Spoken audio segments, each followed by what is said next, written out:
Hey G fans, GojiFan93 here, and welcome back to the October Kaiju thon. In this review, we are going to be talking about War of the Gargantuas. And oh my god, I love this movie. This had to be one of the best Showa genre, like in the Showa time of Kaiju movies. Other than Godzilla, this has to be the best.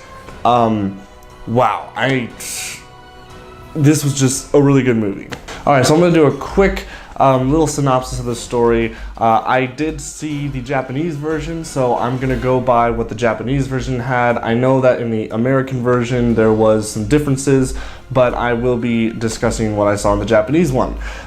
So pretty much it's a sequel to Frankenstein Conquers the World, and what happened was I guess the Frankenstein that we saw in that movie, he ran off to go live in the mountains, which we all know, to be away from humans. When he ran off, a part of his skin got cut on a rock or whatever and flaked off into the sea, which then created Gyra. And so the two Gargantuas are Sandra and Gyra. Now, I'm not too sure if Sandra is the Frankenstein monster that was from Frankenstein Conquers the World, or if that's just a new one, but Gyra definitely is new because he lives in the ocean and comes up and starts wreaking havoc, and the people have to figure out what are we going to do, like in every Kaiju movie.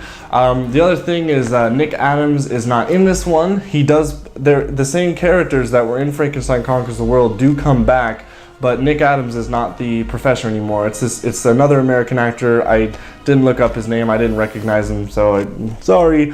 But you can point that out in the comments below. So first off, I just want to say the opening scene was fantastic. I didn't expect it to be an action-packed intro like that. It was really good. Just starts off like this octopus shows up and starts wreaking havoc on a boat. And it's the same octopus from King Kong vs. Godzilla, which I thought was hilarious. And then Gyra shows up and just starts, pummeling it and starts beating it, and then kills the octopus, I assume, and then starts eating people. Basically, Gyra is like the first Titan before Attack on Titan came out. That's basically what Gyra is. He eats people. So, alright, yeah, so I said Nick Adams not returning as the scientist.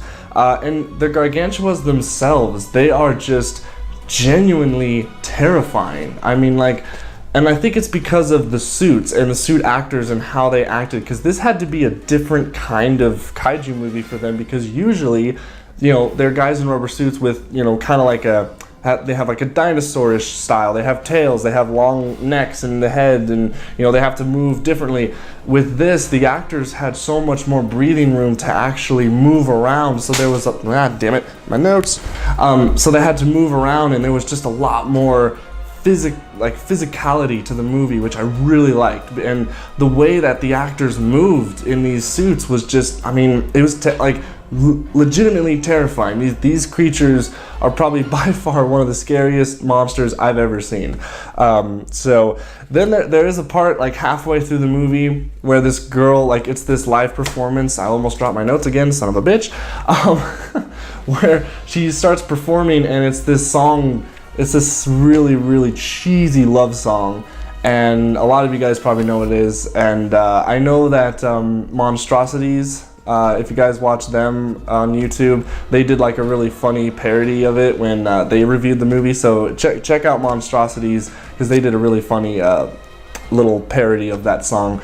And it's like Gyra just keeps on showing up after all these things, and I thought he was actually going to eat the lady, but he didn't. He just he looked at her, and then the lights went on. He was like, oh, and he dropped her, because I guess because Gyra doesn't like lights or fire, which is what they used against him in most of the film. So, and the last thing I just want to touch upon is the fights. The fights are just so brutal between Gyra and Sandra.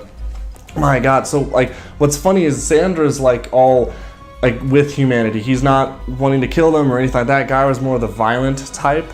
And what happens is, after Gyra gets his butt kicked by the maser cannons and all, or the maser cannons, whatever they're called, he gets all wounded and stuff, and then they show Sandra, his entrance, he just shows up, and he's like, oh, he takes his brother and he tries to heal him up. And then when Sandor comes back, he notices that Gaira has eaten a couple people. Like, he sees clothes scattered on the ground, and Sandor's just like, "Oh no, you didn't," and grabs a tree and just beats Gaira with it. And then Gaira's just like, "Oh hell no," and then it just starts this battle. And it's like, the whole thing is kind of funny how it starts. But I love this movie, guys. This is one of, I was so happy. I knew that this movie was good, but man, it's really good. Like, if you want a good Showa kaiju movie, this is it. Like, oh my god, like, this movie was better than some of the Godzilla Showa movies. Like, just hands down. The action was awesome. The music was awesome from Akira Ifukube. The set pieces were great. The special effects were awesome. Everything about this movie was really good. It kind of drags on halfway through the movie, but I mean, really, I wasn't that bored.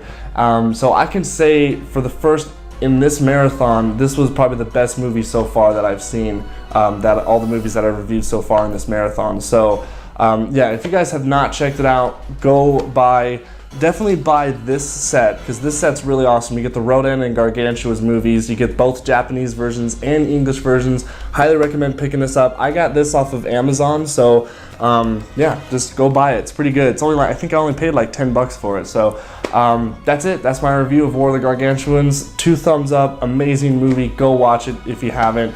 And yeah, that's it for me. Thanks for watching, guys. Stay big, G fans.